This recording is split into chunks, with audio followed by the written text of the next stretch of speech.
কোরবানির পর দুপুরের দিকে সাকিবের জন্য কোরবানির গোশত রান্না করছে অপু বিশ্বাস। এমন একটি ভিডিও সোশ্যাল মিডিয়ায় ভাইরাল।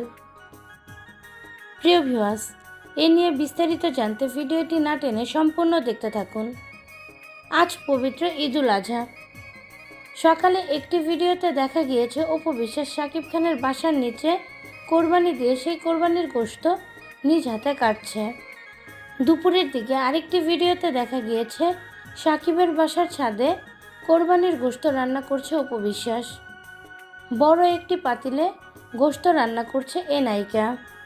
অপু বিশ্বাস বিভিন্ন সাক্ষাৎকারে বরাবরই বলে আসছে, ঈদের দিন অপু বিশ্বাস তার পরিবারের সবার জন্য নিজ হাতে রান্না করে, কারণ সাকিব খান অপু বিশ্বাসের হাতের রান্না খুব পছন্দ করে। এমনকি অপু বিশ্বাসের শাশুড়িও অপুর হাতের রান্না খুব পছন্দ করে। তাই তো এবার পরিবারের সবার জন্য কোরবানির গোশত রান্না করতে দেখা গেল অপু বিশ্বাসকে। অনেকেই ধারণা করছে যখন অপু বিশ্বাস মাংস রান্না করছিল তখন ক্যামেরাম্যান হিসেবে ছিল সাকিব খান, কারণ ক্যামেরার দিকে তাকিয়ে অপু বিশ্বাসকে অনেক হাসতে দেখা গিয়েছে।